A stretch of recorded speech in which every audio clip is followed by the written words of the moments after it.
Ay, grabe ang lamig na naman mga idol oh.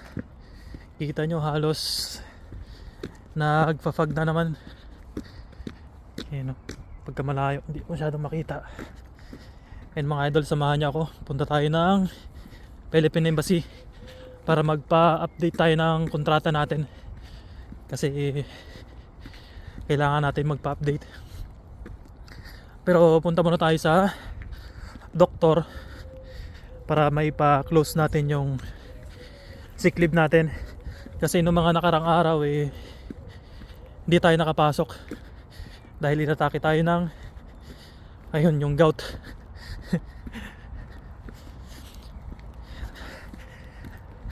Bali ilang araw din tayong hindi nakapasok sa trabaho. Bukas Sabado pasok tayo. Tapos ngayon balik tayo ng doktor para pa-close lang natin. Tapos diretso tayo sa Philippine Embassy para makapag-change employer tayo. Di ko alam kung tawag nito ma-process kasi alam ko kailangan pa ata ng insurance. Hindi tayo sigurado, pero susubukan natin. Punta tayo. Yan mga idol oh. Malamig. Nag-ano kasi nagpa-fog. Ay, walang katapos ang lamig dito. Dito pala ang kagandahan dito sa Europe. Pagka nagkasakit ka, wala ka talagang babayaran. Pera lang dun sa ireresitang gamot sa'yo. Siyempre, kailangan ikaw bumili nun. Bali, pangalawang beses na akong inatake ng ganito last year. Inatake na naman ako. Yung binigyan tayo ng saklay. Nagamit ulit natin. And buti na lang nung inatake tayo nagpa-doktor tayo kaagad. Mabilis naman akong gumaling kasi dahil dun sa in-inject na gamot tsaka sa nireseta. Oh, grabe lamig. Halos dun sa dulo makita oh. So nagpapag ngayon. Magpapalit na palagay ko kasi ng ng panahon. Oh, ito mabumunga na naman ito oh. Nagsisimula na namang mamulaklak, magdahon kasi malapit ang tag-init. Lamig.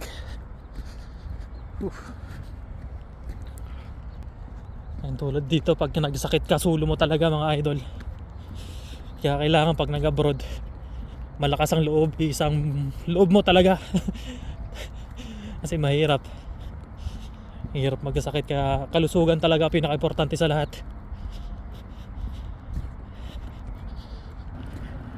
Ayun oh. Meron na naman mga tiyanggi pala dito. Friday pala ngayon. Every Friday pala ngayon is may mga tiyanggi na dito naka-display. Ayun oh, tignan natin. Ayun mga paninda mga idol oh. Nilalatag pa lang sila. Ayun mga chips, cookies. Ayun. Mga souvenir display. Nag-aayos pa lang sila ng paninda. Ayun, mga smoking meat.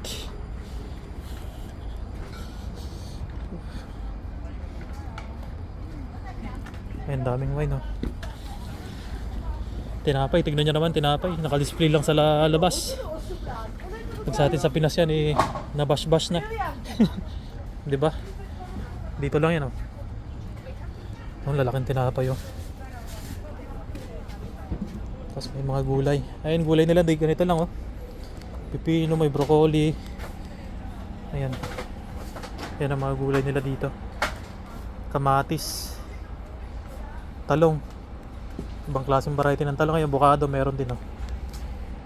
Ayan, mga carrots. Dito naman mga sibuyas sa kabila. Ayan, punta na tayo idol. Ang ganda ng mga bulaklak oh. Ayan, station. Pabalan tayo sa baba. Punta tayo. Dito kami sumasakay.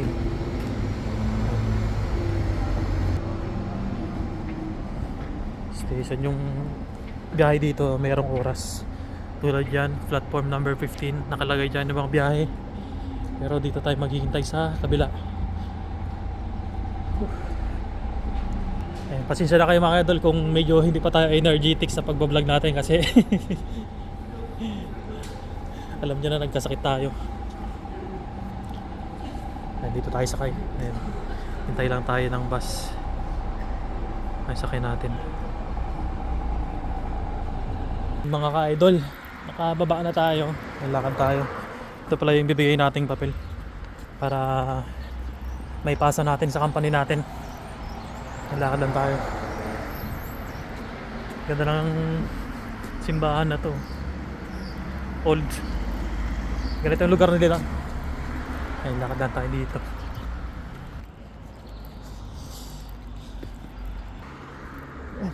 Tawid lang tayo mga idol. Ito mga ano na dito, mga kabayan. Doon tayo sa pumunta pa sa dulo. Yan. Ganito yung mga bahay nila dito. Yung parang napapanood lang natin sa movie dati. Pero ngayon ay nakikita na natin ng personal. Ganito nga pala talaga yung mga design ng bahay, kasi sa panahon pala dito ay sa panahon dito kasi kaya ganyan ang mga design ng bahay, malamig. Tapos yung bubong ganyan, no?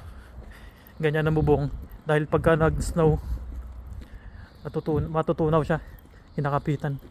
Dito ulit sa atin mainit, dito malamig. Kaya yung mga style ng bahay ganyan, no?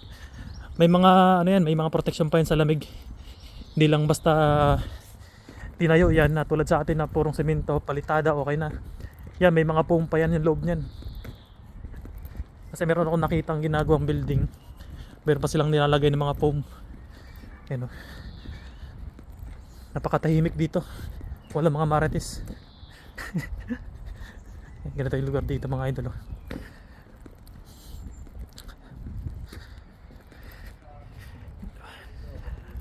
Maganda yung panahon ngayon, umaaraw, pero yung lamig hindi nawawala. Yan, dito na tayo. Yan yung building na pupunta natin. Yan yung doktor. Napaka simple lang. Pasok tayo dito. Yan. Yan, dito na. Yan. Pasok tayo.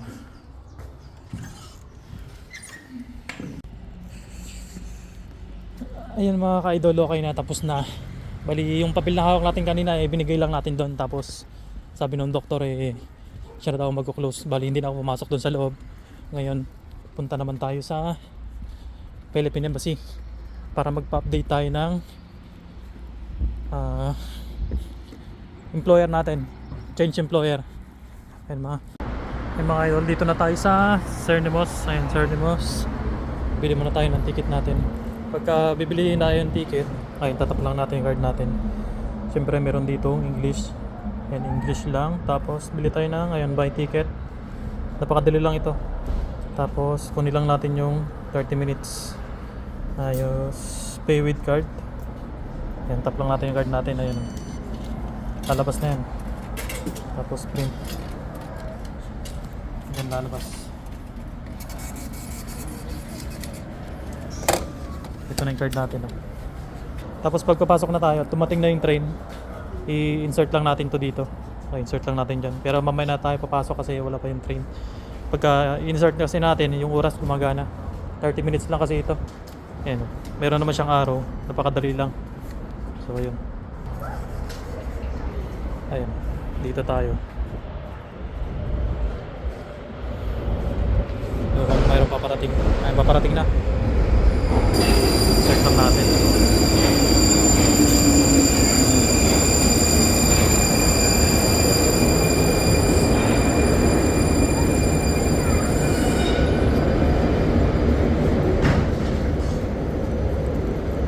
Sakita tayo. Diba? Napakaluwag. Ay. Ganun lang, ayan. Ang oras is gumagana na. Ayan.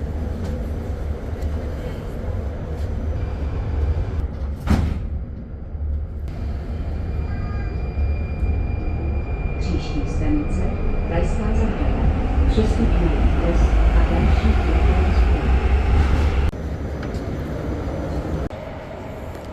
Ayan mga idol, nakababa na tayo. Dito tayo sa ilalim ng station. Ganito yung main station nila dito mga idol. Sa ilalim. Pakitan tayo sa taas. Hanapin natin yung iwan. Bali, first time nating pupunta sa Philippine Embassy dito sa Czech Republic. Eh, nahanapin natin kung saan. Ay, meron naman tayong kasama si Magta Google Map. Ayun o.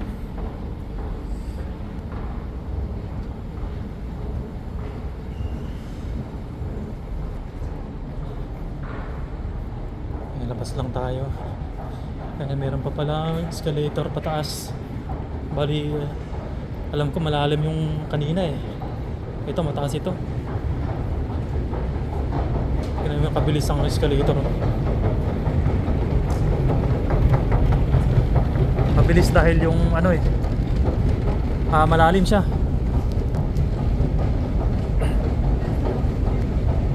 Ay, napakalalim mo. Tingnan nyo naman. Diba?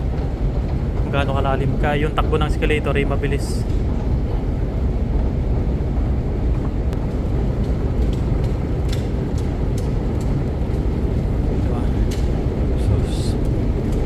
Nasa ilalim pala tayo kanina. Ito yung pinaka ibabaw niya na sa taas. Ayun, lalim mo. Diba?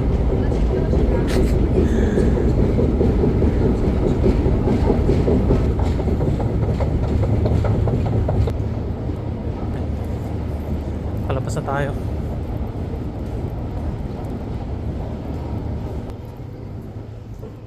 Ay, sa labas. Ouch.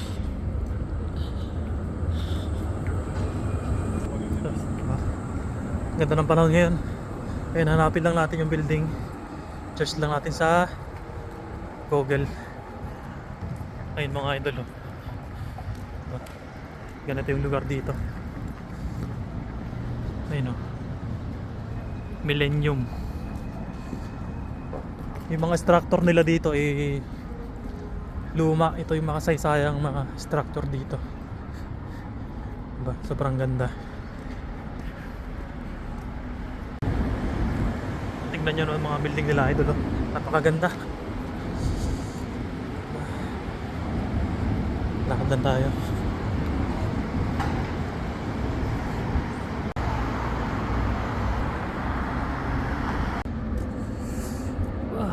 Kaganda ng mga building oh. Ayan, tram.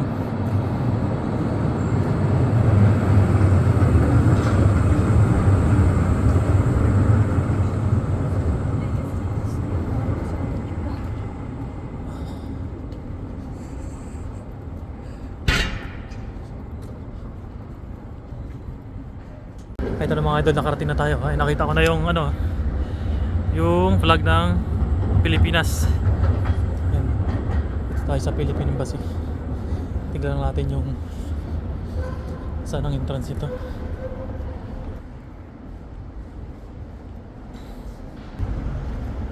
Ayan, dito ata tayo papasok. Meron natang elevator.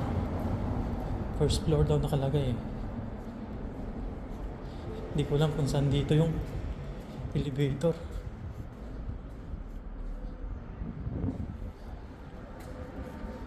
Kung naliligaw tayo idol ha. Hindi naman na kasi nandito na tayo. Elevator lang yung hanapin natin. Hello? I go Philippine Embassy? Next door, first floor. Next door? Okay, thank you. Next door and first floor.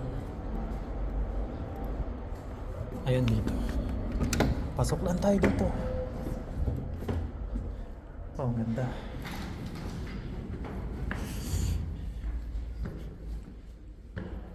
Dito lang tayo sa agdan.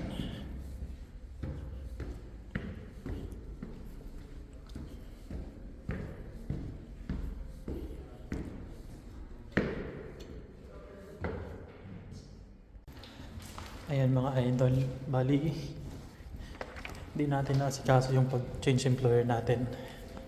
Yan. Palabas na tayo. So, okay naman dito sa Philippine Embassy. Mababait yung mga kapwa natin. So, ang gagawin natin is, ayun, balik na tayo. Balik na tayo sa trabaho. Ay, trabaho. Balik na tayo sa bahay. So, ayun mga idol, no?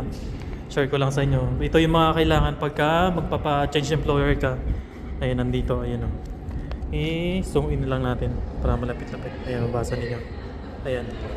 Meron akong kulang na requirements. Tawag nito. Kailangan natin ng insurance. Tapos yung employer contract addendum. So, yun. Kulang tayo nun.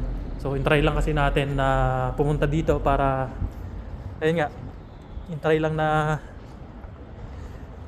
contract lang ang dala natin. Pero, ayun, mas maigi na pinunta natin ngayon dahil importante kasi. Ayun, for change employer. Record as a OFW. Ayun, no. Gagawin natin mga ka-idol. Ayun, pasyal muna tayo kung saan tayo aabot. Sino ba yun? Sabi ni... Ayun, Cabroses. Hello, shoutout sa iyo, Cabroses. Mark Gourmet, ang ganda ng church watching Singapore. Hello, shoutout sa inyo mga idol. Tingnan nyo naman, napakarami na turista, oh. Ikot pa tayo banda doon. May mga part pa dito sa Palladium na may magaganda. Pero ito yun, napakarami, oh. Daming tao. Isang ano kasi ito eh, old structure na dito sa Czech. Hindi naman po ganun kamahal ang pagkain dito. 2,000 mo eh, kasya na sa isang buwan. Pagka isa mo lang, pero pagka may pamilya ka, siguro medyo malaki-laki. Tingnan nyo, mga iba-ibang ano yan, iba-ibang country, mga nandito dito. Tingnan nyo naman, kahit napakaraming tao, yung lugar is napakalinis. Diba? Hindi makalat. Ganyan kadisiplina ng mga tao dito. Ayun, oh. Hi, Kuya. Hi, idol, oh. Kabayan. Hi. Taga saan kayo? Sa ano po? Dito or sa Pinas? Dito. Sa ano po ako? Sa Cernamos. Kami sa UK. UK po kayo? Hello po. Dito pa ako mismo. Namasyal lang ako. Galing ako sa Philippine Embassy. Ay, naka-live ako sa TikTok. Hello po. Can I ask you for a photo? Take a photo? Yeah, Okay. thank you. Wait. Wait, mayroon po picture. Saan ka punta yung bridge? Wait lang po Bridge.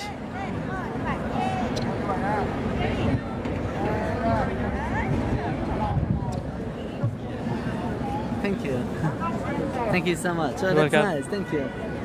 Yung bridge po, Oo. sa kabila pa po ata yan eh. Hindi ba dito banda? Hindi po dito. Ano, yung antay? Yung castle, Oo. hindi po dito yun. Sa kabila po ata yan. Di ko pa rin kasi masyadong nagalat dito eh. Kasi puro trabaho. Kailan ako nakalabas. Pero matagal ka na rito? Halos mag 2 years na po. Okay. Kasi puro trabaho ngayon lang. Galing ako ng ano eh, ng Philippine Embassy. No, po. Ano mo akon para ano namin ikaw mag-view. Ano po sa ano? TikTok. Kunin mo nga mahal. Ay, naka-live po ako eh. Ay, wala akong TikTok. Ay, mga kabayan natin, oh. Tiga saan po kayo? UK. Sa mga UK, mga tiga UK, oh.